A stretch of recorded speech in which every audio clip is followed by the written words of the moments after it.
La Gaspésie est parsemée de montagnes que l'on appelle Chic-Choc, le prolongement de la chaîne des Appalaches.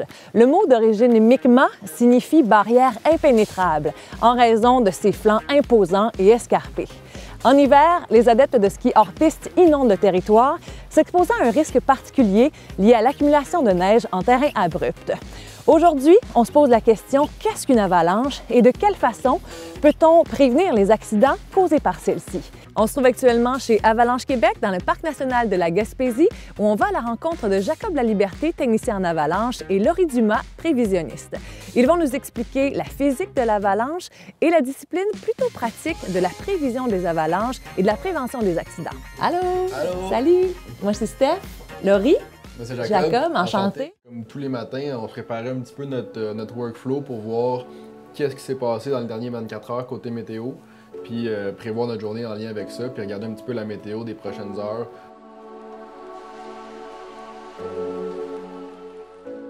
Laurie, ça, c'est une démonstration que vous faites pour nous montrer c'est quoi une avalanche? C'est une maquette qu'on a bricolée. Fait que si on fait une vraie construction aussi, on a des randonneurs là, qui se baladent dans la neige. Fait qu'il y a plein de couches de différents types de cristaux de neige qui évoluent au fil de l'hiver. Puis c'est ça en fait qui fait en sorte qu'il y a des avalanches qui vont se produire, il y a des cristaux de neige qui vont se transformer. Ça devient des couches faibles dans le manteau neigeux. Puis là, cette couche faible-là, à un moment donné, elle est plus assez résistante pour tenir la nouvelle neige qui est tombée ou le skieur qui passe. Puis là, on a des avalanches qui se déclenchent. On commence à incliner la pente. 20 degrés, donc à 20, on commence à avoir déjà des petites avalanches qui se déclenchent. Donc on voit la ligne de fracture, elle a été d'obstacle en obstacle.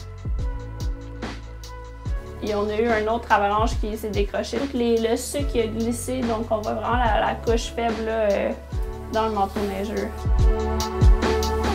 Je suis technicien maintenant depuis 4 ans déjà. J'ai fini une maîtrise en sciences géographiques qui portait aussi sur les avalanches, puis c'est ça qui m'a mené à travailler au centre d'avalanche. En fait, ça, c'est une de nos stations météorologiques. Là, on est au Ernest-Laforce. Une de mes tâches là, chez Avalanche Québec, c'est de s'occuper que ces stations-là fonctionnent. On a un capteur de hauteur de neige qui nous donne la hauteur du manteau neigeux.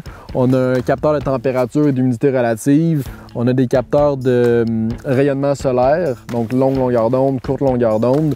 On a à l'arrière, on le voit pas très bien, mais il y a un pluviomètre. Donc lui, il recueille toutes les précipitations, autant liquides que solides, puis il calcule l'équivalent en eau. Fait que ça nous permet de savoir un petit peu le poids qui va être apporté sur le manteau neigeux.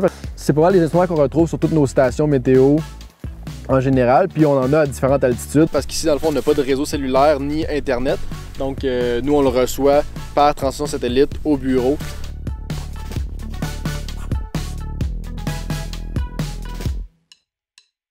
Bien, on dit toujours que pour avoir une avalanche, ça prend un terrain avalancheux, une neige instable, puis un élément déclencheur. Les deux premiers, on ne peut pas vraiment les contrôler. Puis les facteurs qu'on peut contrôler, ça va être les éléments déclencheurs. Puis ça, bien, ça peut être soit naturel ou humain. Parce que ce qui est naturel, c'est plus ce qui est en lien avec la météo, donc les précipitations, la température, le rayonnement solaire, le vent. Puis ce qui est plus humain, c'est le passage d'un skieur, un randonneur, un motoneigiste, un grimpeur qui va venir ajouter un poids sur le manteau neigeux. Mais est-ce que c'est un danger qui est réel au Québec? Bien, certainement. Des fois, on peut penser juste qu'il y en a en Gaspésie parce que c'est les plus grosses montagnes, un petit peu dans l'est du Québec, avec la chaîne de montagnes des Appalaches, mais il y en a autant dans Charlevoix, il y en a au Saguenay, il y en a dans le Grand Nord. Oui, le danger est présent, mais ça prend pas une avalanche d'immense taille pour avoir des blessures graves ou même la mort. Est-ce que c'est-à-dire, Jacob, qu'on peut réellement prévoir une avalanche? Ben, je dirais pas qu'on peut prévoir ou prédire une avalanche à un endroit, un moment, un temps donné, mais c'est possible d'évaluer le danger d'avalanche puis de faire une prévision. Donc nous, le but, c'est d'évaluer ce danger-là, faire une prévision d'avalanche pour une région donnée. Ça, c'est le rôle du centre d'avalanche. Après ça, le monde sur le terrain peut faire un petit peu la même chose. Ils peuvent évaluer le terrain en regardant c'est quoi la stabilité du manteau neigeux, puis c'est quoi les apports météo, puis eux-mêmes ce qu'ils apportent sur le manteau neigeux, puis déterminer un petit peu le danger d'avalanche.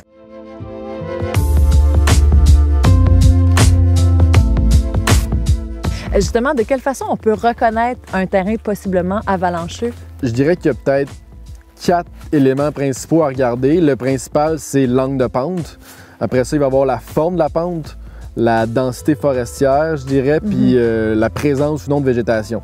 Fait que pour ce qui est de l'angle de pente, ça va être entre 30 degrés et 45 degrés qui est vraiment le range parfait pour avoir une avalanche. Okay. En dessous de 30 degrés, souvent on n'a pas assez de pente pour provoquer une avalanche. Puis au contraire, au-dessus de 45 degrés, souvent la neige s'accumulera pas. Après ça, pour ce qui est de la forme, quand c'est convexe, en fait, le problème, c'est que les cristaux, ils ont des liens entre eux.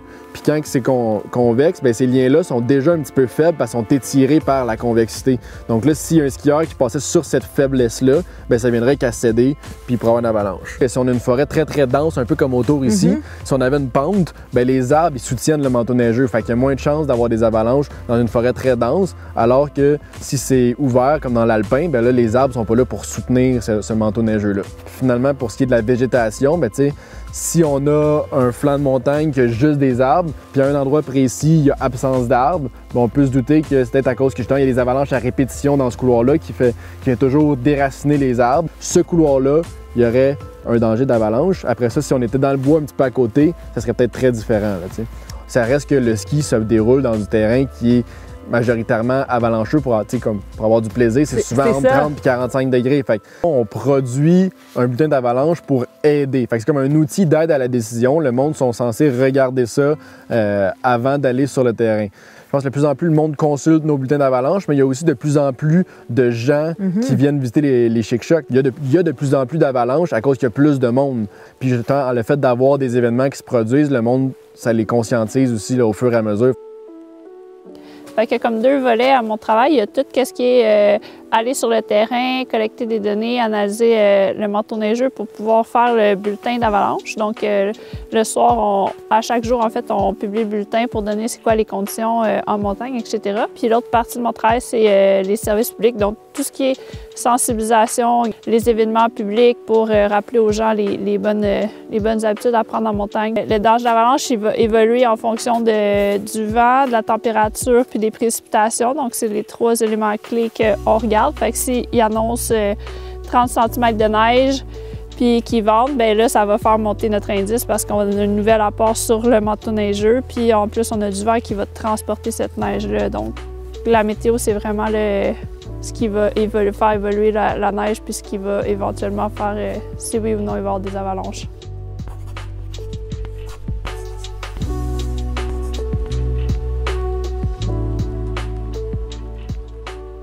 C'est quoi les comportements, disons, à adopter pour se déplacer en sécurité en terrain avalancheux? Donc, on regarde le bulletin d'avalanche, on regarde la météo, puis on se fait une idée de qu'est-ce qu'on s'attend à avoir comme conditions en montagne. En fonction de qu'est-ce qu'on a lu dans le bulletin d'avalanche puis qu'on a vu dans la prévision météo, bien là, on va faire la planification de sa sortie. Fait que là, bien, on va regarder, OK, avec qui on veut aller, idéalement pas un trop gros groupe. On peut regarder aussi le terrain, donc il y a une échelle ETA, donc l'échelle d'exposition en terrain avalancheux. Sur une échelle de 1 à 3, quel degré d'exposition on va avoir par rapport aux avalanches. Fait qu'on regarde ça, puis là, on regarde notre indice, notre météo, le terrain qu'on veut aller, puis là, on prend une décision de où est-ce qu'on va. Après ça, bien, on vérifie notre matériel. Donc, à la maison, on vérifie si on a des piles dans notre détecteur de victimes d'avalanche. On arrive dans le parking, mais là, on valide les conditions sur le terrain. Est-ce qu'il y a 30 cm finalement? Fait que là, on se dit, c'est plus que prévu. Fait que là, on va ajuster son itinéraire. Donc, sur le terrain, on adopte des bonnes habitudes de déplacement. Donc, le danger d'avalanche, c'est souvent une question de probabilité. Fait que tu sais, c'est jamais comme 100%, puis c'est jamais 0. Y aller un à la fois quand on est dans une pente à risque, avoir une bonne communication entre les partenaires. Quand on s'arrête, on va pas manger notre lunch en plein milieu du couloir d'avalanche. On va aller dans la forêt ou en marge. Plein de choses comme ça qu'on va toujours faire, qui va faire en sorte qu'on diminue notre probabilité de se faire prendre.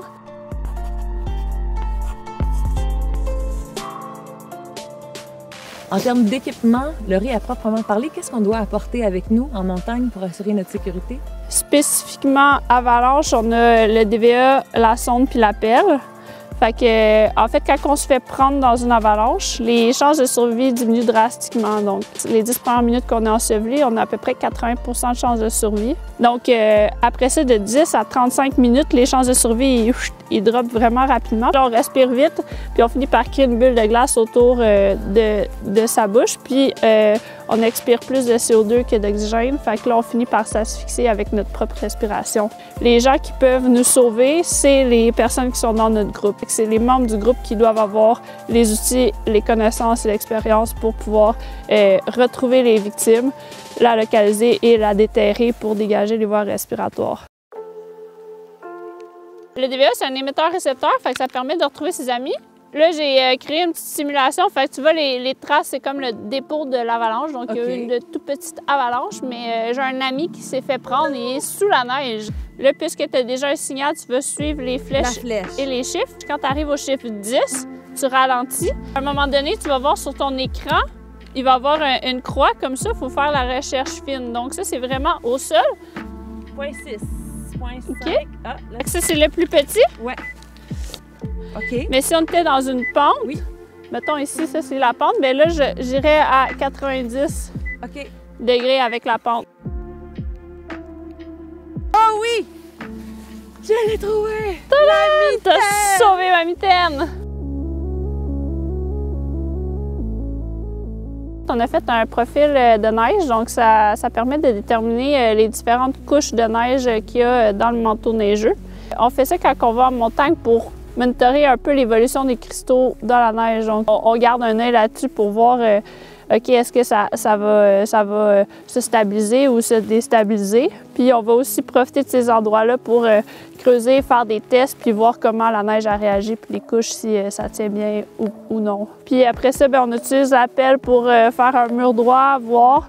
Puis on a aussi la loupe puis la grille à cristaux qui permet d'aller regarder les cristaux de neige là, plus en détail. On veut un endroit qui est uniforme, que les arbres sont assez espacés, puis qui représente qu'est-ce qu'on cherche comme information. On voit très bien la croûte de pluie de Noël, donc il y a des endroits où il reste encore un peu de neige au sol, fait qu'on voit que c'est vraiment dur, le pain de glace est là. Puis les cristaux sont en train de se modifier juste au-dessus de cette croûte-là. Puis au fil de l'hiver, on va voir comment que ça évolue, s'il se met à neiger beaucoup, s'il se met à faire froid, etc. Ça peut évoluer d'une direction ou d'une autre. Donc on a un mur qui est le mur d'observation. Fait que lui, on va le faire vraiment lisse. On essaie toujours d'être à l'ombre, donc pas que le soleil il modifie les cristaux de neige le temps qu'on les regarde. Puis après ça, on a le mur des tests, qui est le grand mur, où est-ce que là, on va aller faire nos tests avec la scie, puis on va donner souvent des tapes sur des blocs de neige. C'est ça. Puis dans le coin, c'est là qu'on va prendre les températures de la neige, parce que si on a des grosses différences de température dans le manteau neigeux, bien là, ça veut dire que les cristaux de neige vont évoluer d'une certaine façon ou d'une autre. On fait ça 27 à 23. Pas tant en décomposition encore. Avec la grille de cristaux puis la loupe, en fait, on va aller chercher les grains de neige, donc les cristaux de neige directement dans les couches qu'on est intéressé. Puis là, on arrive à déterminer est-ce que c'est une nouvelle particule de neige qui vient de tomber ou c'est une particule en train de se décomposer ou ben non, c'est une facette ou du givre de profondeur. Donc, c'est différents types de cristaux qu'on apprend à identifier puis qu'on arrive à voir avec la loupe. On a passé une superbe journée au Parc national de la Gaspésie avec nos nouveaux amis de chez Avalanche Québec et j'ai trouvé ça absolument fascinant de les suivre. D'abord, de voir en fait les facteurs qui déclenchent une avalanche via la petite maquette, de les suivre à la station météo, avec le profil de neige également sur le terrain pour comprendre toute la richesse, la complexité des données qui rentrent en ligne de compte pour prévoir une possibilité d'avalanche. Et personnellement, ça m'a donné envie d'en savoir davantage sur le sujet pour pouvoir encore mieux profiter de ce grand terrain de jeu en toute sécurité.